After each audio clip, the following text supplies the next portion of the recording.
హన్మకొండ జిల్లాలో BJP UPC Morcha ఆధ్వర్యంలో స్వచ్ఛ భారత్ కార్యక్రమం నిర్వహించారు. ప్రధాని మోదీ పుట్టినరోజు సందర్భంగా సేవా కార్యక్రమాలు నిర్వహిస్తున్నామని అన్నారు. ఇక హన్మకొండ న్యూ శాంపేటలోని ప్రభుత్వ పాఠశాల ఆవరణలో సేవా కార్యక్రమం చేపట్టారు. ఈ ప్రోగ్రాంలో ముఖ్య అతిథిగా బీజేపీ యూపీసీ మోర్చా రాష్ట్ర అధ్యక్షులు ఆనంద్ గౌడ్, హన్మకొండ జిల్లా బీజేపీ అధ్యక్షులు సంతోష్ రెడ్డి, రావు, పద్మ పాల్గొన్నారు.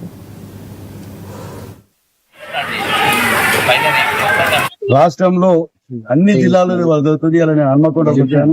ఇక్కడ పాఠశాలలో మేము వస్తున్నామని తెలిసి కూడా ఇదే రోజు పర్లే ప్రతిపక్షం ఏదైతే ముందుకు వచ్చి సేవ చేయాలన్నప్పుడు ప్రభుత్వాలు భయపడి దాన్ని అమలు చేస్తే సంతోషపడతాం. మేము బాధపడము. ఎందుకంటే మా ఉద్దేశమే మీరు చేయని పని మేము చేయాలనుకుంటాం, మీరు వదిలేసిన దాన్ని చేపియాలనుకుంటాం. దానిలో ఉద్దేశంగానే మేము స్కూళ్లు గాని గుడులు గాని ఎక్కడన్నా ప్రజలు ఎక్కువ శాతము హాస్పిటల్ దగ్గర కానీ శుభ్రత లేకపోతే, స్కూళ్ళలో శుభ్రత లేకపోతే పిల్లలకు వివిధ వ్యాధులు వచ్చే అవకాశం ఉంది. హాస్పిటల్ దగ్గర శుభ్రత అంటే వచ్చిన రోగం కాక ఇంక ఎక్స్ట్రా రోగాలు వచ్చే. గుడి పరిసర ప్రాంతాలు శుభ్రంగా లేకపోతే ఎంతో బతుకుతున్న వచ్చిన వాళ్ళకి మనశ్శాంతి ఉండదు. కాబట్టి అన్ని దృష్టిలో పెట్టుకొని భారతీయ జనతా పార్టీ ఈ ప్లేసులలో శుభ్రపరచాలని కార్యకర్తలకు పిలిపియడము, అందులో భాగస్వామ్యం అందరూ ప్రజలు చేయాలని ఉద్దేశం చేస్తే స్కూల్ దగ్గరకు వచ్చాము. ఇలా ఇక్కడ విపరీతమైన చెట్లు చెదలు అన్ని వేసి పెట్టింది. చిన్నపిల్లలు అలాంటి ఎక్కడైతే చెత్త వివిధ రకాల వస్తువులు పడతాయో అక్కడ పాములు తేళ్లు రావడానికి అవుతుంది. ఇప్పటికే నేను రాష్ట్రంలో చాలా చోట్ల తిరిగిన గురుకులాలలో పాములు గరిచి తేళ్లు గరిచి పిల్లలు చనిపోయిన వాళ్ళు హాస్పిటల్లో పడ్డ వాళ్ళు కూడా ఉన్నారు. కాబట్టి అది ఉద్దేశించి ఇవాళ మా కార్యకర్తలందరూ కలిసి ఎన్నో రోజుల నుండి చెత్తగా మారిన ఈ ప్రాంతాన్ని పరిశుభ్రంగా చేశాము. రాష్ట్రంలో అన్ని జిల్లాలలో జరుగుతుంది. అలా నేను హన్మకొండ వచ్చాను.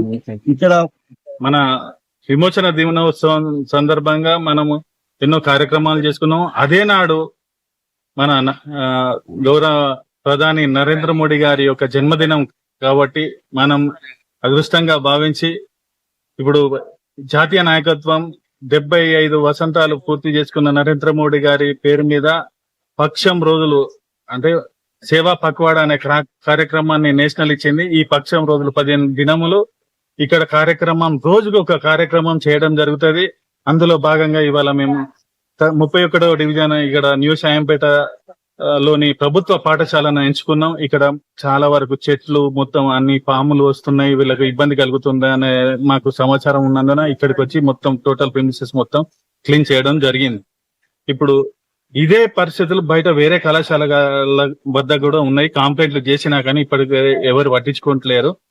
ఇక్కడ హన్మకొండ మెయిన్ రోడ్ లోని మర్కజీ పాఠశాల దగ్గరనైతే మొత్తం దుర్గంధ వాసన వస్తా ఉంటది. అక్కడ